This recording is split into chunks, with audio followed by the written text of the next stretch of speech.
दोनों मिलकर हवेली के पास दौड़ पड़े। दरवाजा खोलते ही एक लड़की का आवाज सुनाई दिया। बिट्टू और गोलू बहुत डरा हुआ था। दोनों एक दूसरे को देखने लगा और दोनों धीरे धीरे चलते हुए उस कमरे तक पहुंचते हैं जहां हवाई जहाज गिरी थी। तभी एक बड़ा सा रोशनी दीवार पर चमकने लगता है। गोलू सोचने लगता है, ये क्या चीज है। गोलू पास जाकर उस रोशनी को छूता है और अचानक रोशनी के अंदर जाकर गायब हो जाता है। बिट्टू चिल्लाता है, गोलू। तभी उस रोशनी में एक अजीब चेहरा प्रकट होता है। वो एक लड़की की आत्मा थी।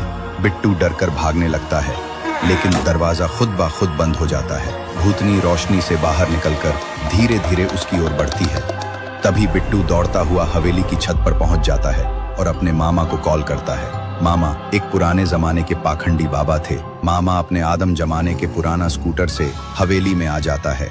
उसके मामा रोशनी के सामने जाकर खड़ा होता है और देखता है रोशनी से एक लड़की का आवाज आने लगती है और उसके मामा ने रोशनी के सामने नाचते हुए मंत्र पढ़ने लगा और अचानक वो रोशनी जलने लगा।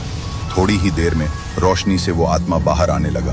मामा गुस्से में पूछते हैं, कौन हो तुम, क्या चाहती हो। भूतनी रोते हुए बोलती है, मैं रेखा हूँ, इस हवेली की बेटी।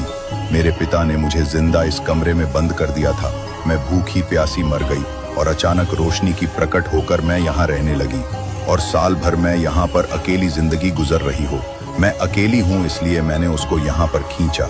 मामा की आंखों में आंसू आ जाते हैं। वो कहते हैं, तुम हमारे गोलू को बाहर लेकर आओ। रेखा रोती है और कहती है, मैं उसे बाहर लेकर नहीं आऊंगी, मुझे माफ कर दो। पाखंडी बाबा फिर से मंत्र पढ़ने लगा और इस वक्त रेखा की आत्मा चिल्लाते चिल्लाते गायब हो गया। गोलू बाहर आकर बेहोश गिरता है और रोशनी गायब हो जाता। गोलू ने पाखंडी बाबा को बोला, आप सही टाइम पर आ चुके हो, नहीं तो पता नहीं मेरा क्या हालत होता। इस टाइम बिट्टू आ जाता है और देखता है कि गोलू बाहर आ चुका है और अंत में गोलू को बाहर आने की खुशी में पाखंडी बाबा, बिट्टू और गोलू सब मिलकर एक साथ उछलते उछलते नाचने लगे। अगर आपको इस तरीका का वीडियो और भी चाहिए तो कमेंट में लिखो, हाँ चाहिए।